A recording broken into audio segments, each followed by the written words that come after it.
창세기 35장 27절에서 29절의 말씀 세 절 한 목소리로 읽도록 하겠습니다. 야곱이 기럇 아르바로의 마므레로 가서 그의 아버지 이삭에게 이르렀으니 기럇 아르바는 곧 하나님과 이삭이 거류하던 헤브론이더라.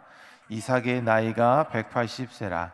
이삭이 나이가 많고 늙어 기운이 다함에 죽어 자기 열조에게로 돌아가니 그의 아들 에서와 야곱이 그를 장사하였더라. 아멘. 샬롬. 오늘 하루도 예배를 통해 시작하는 우리들의 삶 가운데 하나님의 크신 은혜가 함께하기를 간절히 소망합니다. 사람들은 짧은 인생을 살아가면서도 어떻게 하면 이 짧은 삶을 잘 살아갈 수 있을까 늘 고민하는 것 같습니다. 이미 오래전에 우리에게 익숙한 웰빙이라는 단어가 나왔고요. 그와 관련해서 수많은 제품이 나왔고 수많은 상점들이 생겼고 수많은 그 웰빙의 방법들이 쏟아져 나왔습니다. 그런데 이러한 것들은 저마다의 해답을 가지고 무언가를 이야기를 하지만 대개는 이 땅에서만 잘 사는 것들을 이야기합니다. 그러나 우리들은 하나님의 자녀이기 때문에 이 땅에서만 잘 살아서는 안 될 것입니다. 그래서 어쩌면 하나님의 자녀들에게 이 땅에서 잘 산다고 하는 것은 새로운 땅, 즉 하나님 나라를 위한 삶을 잘 준비하는 것이 궁극적으로 정말 잘 살아간다고 말할 수가 있을 것입니다. 우리가 이러한 이해를 바탕으로 오늘 말씀을 함께 살펴볼 텐데요. 오늘 우리는 이 성경 본문을 통해서 이 땅에서 정말로 잘 살아갔던 한 사람의 마지막에 대한 기록을 보았습니다. 그는 바로 아브라함의 약속의 아들 이삭입니다. 그는 오늘 성경에 보면 180년의 인생을 통해서 인생을 살았다는 것을 우리가 기록을 통해 볼 수 있는데요. 그는 이 180년의 인생 동안 하나님의 인도하심과 그 은혜를 온전히 누리면서 약속의 자녀로서 받을 수 있는 복과 은혜를 충분히 누렸던 사람입니다. 오늘날 우리가 사용하는 단어들 중에 흔히 듣는 단어 중에 금수저라는 그런 단어가 있는데요. 어쩌면 이삭이야말로 금수저 중에 금수저이지 않았을까 그런 생각을 합니다. 그는 어디를 가든지 하나님께서 인도하시는 귀한 삶을 살다가 하나님 품에 안겼던 것을 오늘 짧은 말씀을 통해 알 수 있는데요. 그는 이 땅에서도 잘 살았지만 죽어서도 하나님 품에 안겨 누리는 영원한 삶 또한 잘 준비하며 살아갔던 사람입니다. 그렇다면 우리가 오늘 말씀을 통해서 이삭의 삶을 통해 하나님의 자녀들이 이 땅에서 잘 살아간다는 것이 무엇일까? 그것이 어떤 것일까? 함께 살펴보도록 하겠습니다. 첫 번째, 이 땅에서 잘 사는 것이란 무엇일까요? 함께 읽어보겠습니다. 시작. 이 땅에서 하나님과 동행하며 사는 것입니다. 제가 앞서 말씀드린 대로 약속의 자녀였던 이삭은 아버지 아브라함의 그 귀한 믿음을 통해 아름답게 자라날 수가 있었는데요. 늘 하나님의 약속이 이루어지는 삶을 살았고 하나님의 인도하심이 끊이지 않는 삶을 살았습니다. 이에 대해서는 우리가 몇 가지 성경을 통해 예를 찾아볼 수 있는데요. 화면을 좀 띄워주시겠습니까? 네. 우리가 창세기 24장에 보면 그가 장성하여 이제 아내를 맞이하게 되는 그 이야기를 우리가 접할 수 있어요. 그런데 물론 그가 직접 찾아 나서는 것은 아니었습니다. 아브라함의 종이 그의 아내 될 사람을 찾으러 갔었지만 그 과정에서 얼마나 순적하게 그 아내 되는 리브가를 만나게 되었는지 우리는 창세기 24장에 있는 말씀을 통해 알 수가 있고요. 창세기 26장에 보면 그가 거랄이라는 땅에 거주하게 되는데 그 땅에 흉년이 있어서 모두가 줄이고 어려운 상황에서도 하나님의 말씀에 순종하여 그곳을 거하며 그 해에 100배나 거두는 복을 누리게 됩니다. 그리고 그 외에도 그는 가축도 심이 많아지는 부를 누리게 되는데요.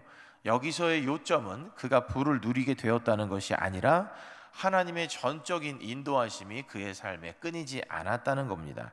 그리고 한 가지 더 창세기 26장에 보면 그러한 그가 이렇게 부를 축적하게 되자 그 근처에 살던 블레셋 사람들이 그를 미워하게 되는데 그들마저 하나님의 일하심을 보면서 너희에게 함께 하시는 하나님을 내가 보았으니 너희와 우리가 합친을 맺자라고 제안을 합니다.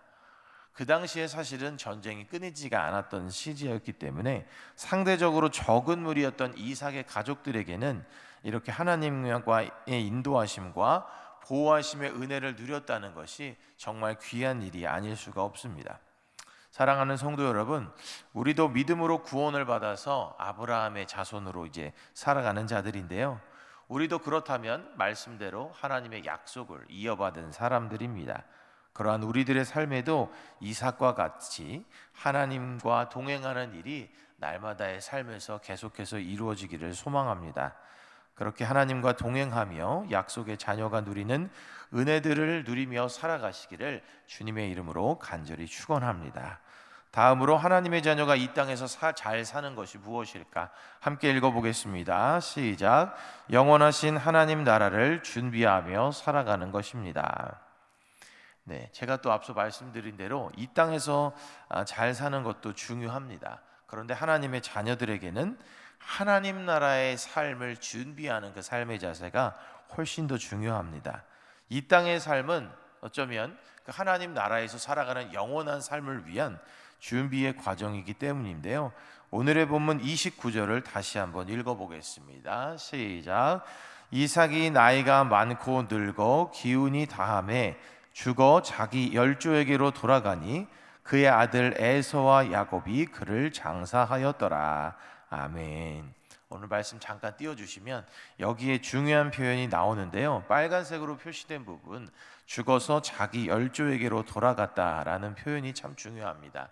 왜냐하면 이 말의 뜻은 하나님 품에 안겼다, 즉 구원받았다는 뜻이기 때문이에요. 그는 그의 180년의 삶 또한 참 귀하게 살았습니다. 하나님의 은혜를 누리며 나이를 먹도록 장수하며 살아가다가 기운이 다하여 죽었다라고 이제 오늘 29절에 기록이 되어 있는데요.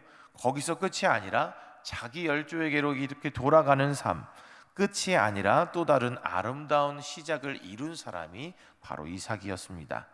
이 땅에서 우리가 아무리 오래도록 잘 산다고 하더라도 영원하신 하나님 나라에 들어갈 준비를 하지 못한다면 그 인생이 행복한 인생이라고 할 수 없을 겁니다.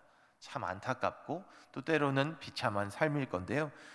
우리가 대표적인 이러한 비참한, 이 땅에서 잘 살았지만 참 비참한 삶을 보일 수 있는 것이 누가복음 16장에 있는 부자와 거지 나사로의 이야기입니다.